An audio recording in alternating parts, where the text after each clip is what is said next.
राम जी का अवतार इस पृथ्वी पर धर्म की स्थापना, मर्यादा की स्थापना के लिए हुआ। जो कार्य राम जी सरकार मर्यादा पुरुषोत्तम होने के कारण रामावतार में नहीं कर पाए, वही कार्य हमारे छलिया रूप में हमारे कृष्ण जी ने अवतार लेकर किया। दोनों अवतारों में बहुत बड़ा अंतर है, लेकिन समानता महाराज कुछ बहुत है। अगर समानता की दृष्टि से देखें तो जब राम जी का अवतार हुआ तो राम जी की माताएं कितनी हैं? 3, कैकेयी, सुमित्रा और कौशल्या। और हमारे कृष्ण की माताएं कितनी हैं? कितनी है माता? 2, 3 है। कौन सी? देवकी, यशोदा और पूतना। पूतना राजा बलि की कन्या थी। पूतना ने वरदान मांगा था जब प्रभु के स्वरूप को देखा कि काश ऐसा पुत्र मेरा होता तो मैं बड़े प्रेम से इसे दुग्धपान कराती। प्रभु ने उसे वरदान दिया कि पूतना मैया। उस समय पूतना का नाम था देवकन्या। महाराज वरदान दे दिया, जाओ हम तुम्हारे पुत्र बनकर आएंगे। लेकिन जब बलि भगवान ने सारी पृथ्वी नाप ली, बलि महाराज वामन भगवान ने बलि को बंधक बना लिया, तो इसी कन्या ने सोचा अगर ये मेरा पुत्र होता तो मैं इसे विष पिलाकर मार डालती। हमारे भगवान ने कहा जो इच्छा करी हो मन माही, राम कृपा कुछ दुर्लभ नहीं। जाओ तुम्हारी ये इच्छा भी पूरी होगी, तुम्हें दुग्ध पान कराने का और विषपान कराने का दोनों का सौभाग्य प्राप्त होगा। पूतना मैया ने हमारे लाला को दुग्ध पान कराया, और दुग्ध पान कराने वाली मां होती है। जिस समय हमारे लाला ने पूतना मैया का वध किया, अपनी आंखों को बंद कर लिया। लोगों ने पूछा लाला आंखें बंद क्या कर ली तेने?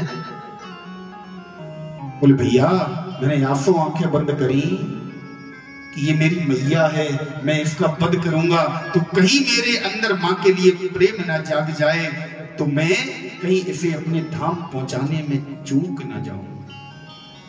इसलिए आंखें बंद कर ली। हमारे लाला की 3 माएं हैं, राम जी की 3 माएं हैं। राम जी के पिताजी का नाम है दशरथ। दशरथ में कितने अक्षर आते हैं माता? 4। लाला के पिताजी का नाम वसुदेव, 4 अक्षर। हमारे राम जी कहां के राजा बने? अयोध्या के। कितने अक्षर हैं अयोध्या में? अयोध्या था आधा है, 3.5 अक्षर। लाला कहां का राजा बना? द्वारका, 3.5 अक्षर। राम जी के नगर के समीप एक नदी बहती है जिसका नाम है सरयू। कितने अक्षर हैं? 3। इनके नगर के समीप भी एक नदी बहती है जिसका नाम है यमुना। कितने अक्षर हैं? 3।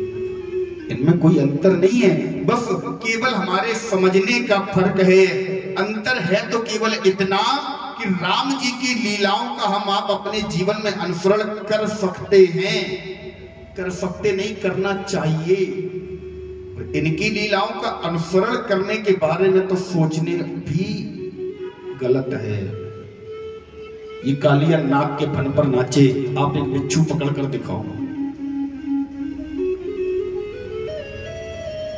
इनकी लीलाओं को सुनकर केवल आनंदित होइए। क्यों? क्योंकि इनकी लीलाएं, ये लीला पुरुषोत्तम है, राम जी मर्यादा पुरुषोत्तम है। पहले रामावतार क्यों हुआ?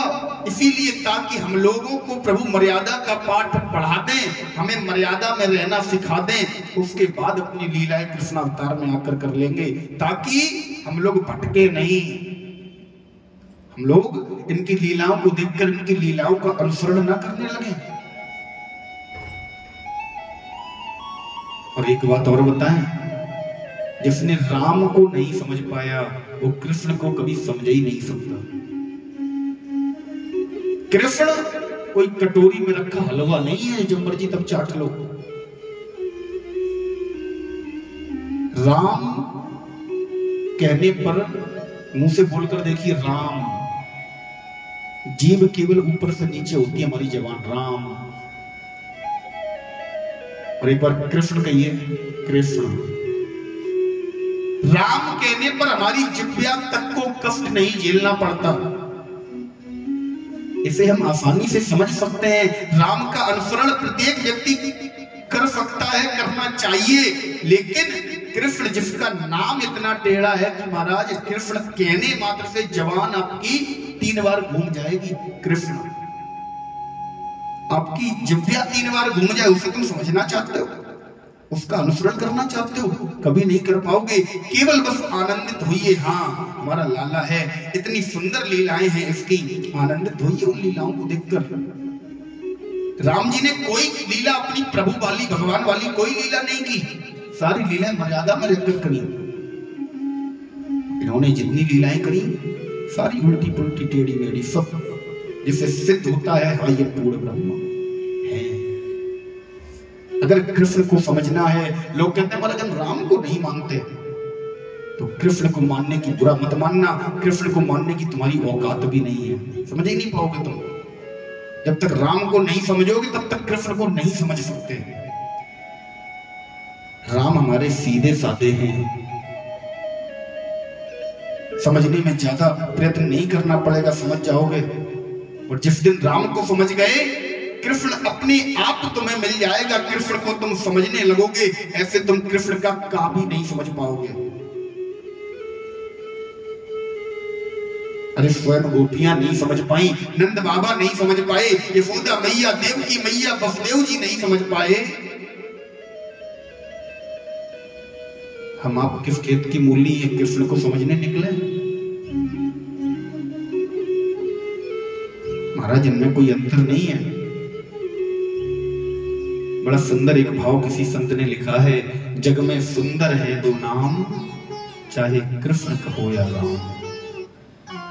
इनमें कोई अंतर नहीं है। आज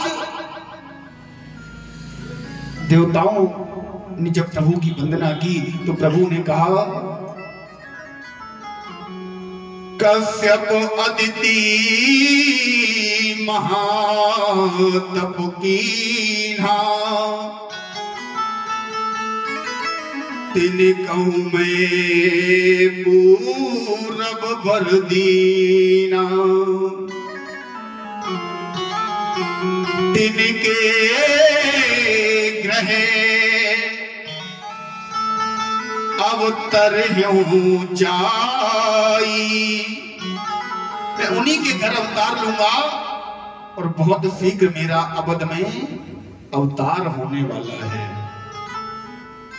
जिस दिन से प्रभु ने कहा मेरा अवतार अवध में होने वाला है, अयोध्या में, उस दिन से महाराज सारे देवता वेश बदल बदल कर अयोध्या में आकर टिक गए। अयोध्या में सारे देवता रहने लगे। बोले बहुत जल्दी वो समय आने वाला है जब हमारे परमात्मा का अवतार होगा। अयोध्या में हो क्या रहा है, आइए लेकर चलते हैं अयोध्या। रघुवंशी चक्रवर्ती सम्राट राजा दशरथ जी एक बार अपने राजमहल में बैठे हुए हैं। तो बैठे बैठे कुछ विचार कर रहे हैं। क्या विचार कर रहे हैं?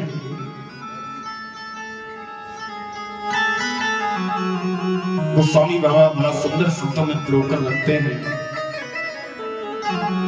कि एक बार भूपति मन माही, एक बार भूपति मन माही, एक बार भूपति मन भाई, रे सुतनाई, रे सुतना एक बार भूपति मन माही, एक बार भूपति मन माही।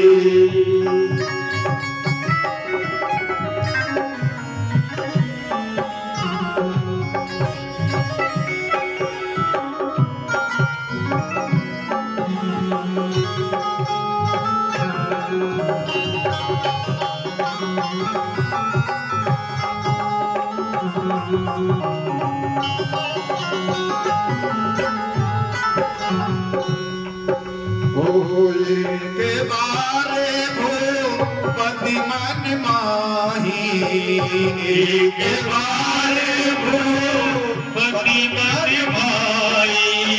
भय गिलानी मोरे सुत नाही, भय गिलानी मोरे सुत नाही।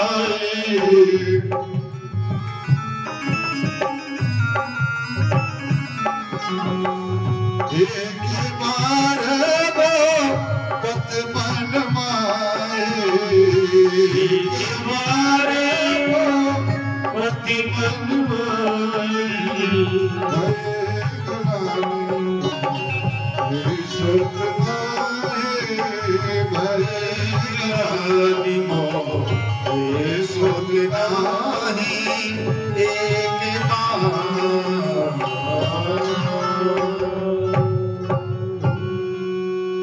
बड़ा सुंदर चौपाई गोस्वामी बाबा लिखते हैं, बोले एक बार भूपति मन माही। एक बार भूपति मन माही यानी कि दशरथ जी के मन में, हृदय में भई गलानी मोरे सुत नाही। दशरथ जी के मन में एक गिलानी हुई, एक कष्ट हुआ कि मुझे कोई पुत्र नहीं है। कुछ लोग कह देते हैं कि दशरथ जी की कोई संतान ही नहीं थी। ऐसा नहीं है, दशरथ जी को एक पुत्री थी जिसका नाम था शांता, श्रृंगी ऋषि के साथ जिसका विवाह किया गया। इसीलिए गोस्वामी बाबा यहां लिख सकते थे कि एक बार भूपति मन माही, भई गिलानी मोरे संतान नहीं। संतान लिख सकते थे, सुत क्यों लिखा? सुत माने होता है पुत्र, सुत माने संतान नहीं होता, सुत माने केवल पुत्र होता है। गोस्वामी बाबा ने साफ शब्दों में लिखा मोरे सुत नाही। बोले दशरथ जी को गिलानी ये हुई कि मेरे पुत्र नहीं है, पुत्री तो है। अच्छा, अब एक बात विचारणीय है, जिस व्यक्ति के पुत्र ना हो उसे क्या पूरे जीवन में केवल एक ही बार गिलानी होगी? गोस्वामी बाबा ने लिखा एक बार भूपति मन माही। एक बार दशरथ जी को गिलानी हुई, एक बार कष्ट हुआ। पहले दिन हमने बताया था कि जहां जहां रामचरितमानस में एक बार शब्द जुड़ा है वहां कोई ना कोई घटना है। कौन सी घटना है? बोले महाराज एक बार दशरथ जी बैठे बैठे सोच रहे थे, विचार कर रहे थे कि मेरे पुत्र नहीं है, और एक भाव को याद कर रहे थे। भाव कौन सा? एक बार की बात है, चेपक कथा है। दशरथ जी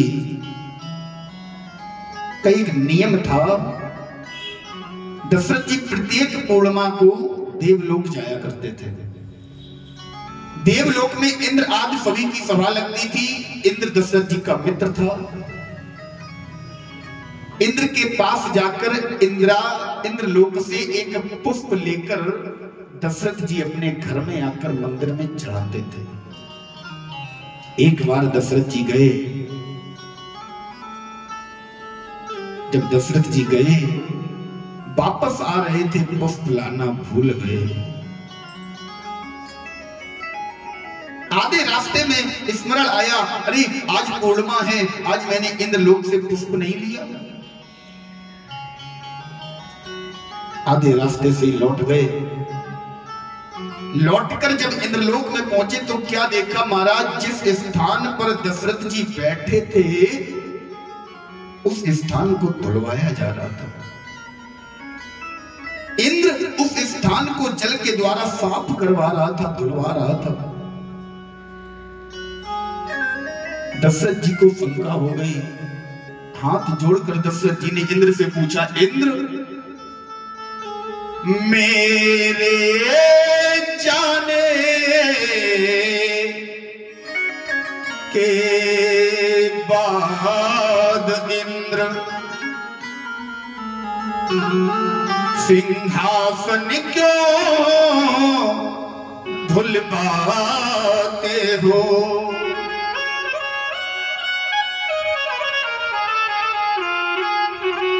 जो भी कारण है इसका कहने में क्यों सकुचाते हो? इंद्र, तुम मेरे जाने के बाद मैं जिस आसन पर बैठ जाता हूं, जिस जगह पर मैं बैठ जाता हूं, उस जगह को तुम धुलवाते हो।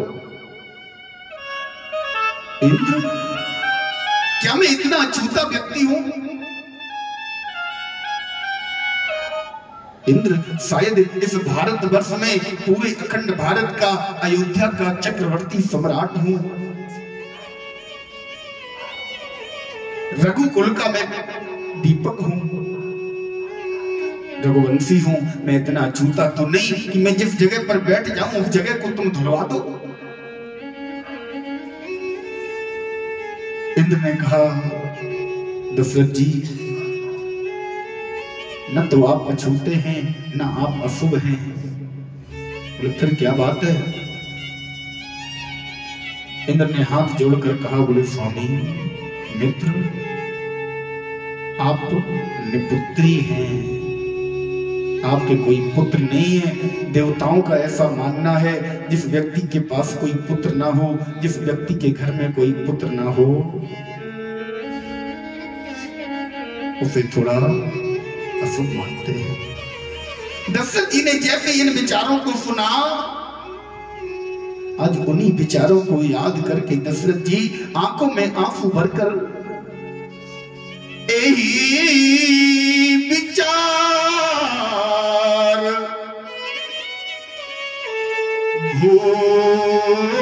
भूपति मन माहि, भई गिलानि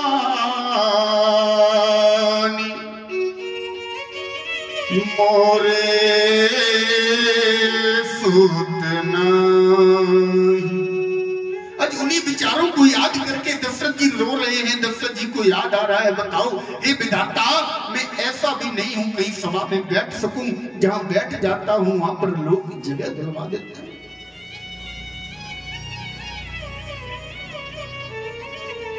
दूसरा भाव आता है महाराज,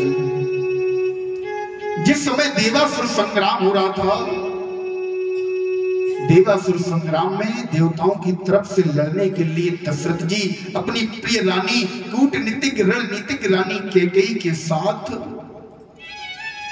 देवासुर संग्राम में गए। देवासुर संग्राम देवताओं के साथ लड़ने के बाद दशरथ जी जब वापस आ रहे थे तो रथ आकाश मार्ग से आ रहा था। कैकेयी उस रथ की सारथी बनी हुई थी। कैकेयी ने देखा महाराज रथ चल तो रहा है, लेकिन रथ के पहिए की धुरी जो होती है वो निकल गई है। कैकेयी ने विचार किया, अगर ये पहिए की धुरी निकल गई है, पहिए अपनी गति से घूम रहे हैं, अगर धुरी के न रहने के कारण पहिया निकल गया तो महाराज के साथ साथ मैं भी मारी जाऊंगी। कैकेयी ने क्या किया? वर्णन आता है महाराज, कैकेयी ने अपने दाहिने हाथ की तर्जनी अंगुली उस धुरी के स्थान पर लगा दिया। अब दाहिने हाथ की तर्जनी अंगुली लगा दी, हाड़ मांस से बनी हुई अंगुली, हड्डी और मांस रक्त से बनी हुई अंगुली कट जानी चाहिए थी, लेकिन अंगुली नहीं कटी।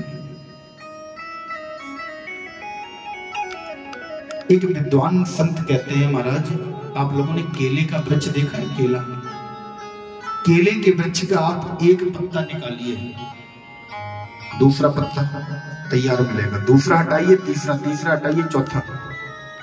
केले के वृक्ष में पत्ते ही पत्ते होते हैं। उस संत महाराज कहते हैं, पूज्यपाद राजेश्वरानंद जी महाराज, ज्यों केले के पात में,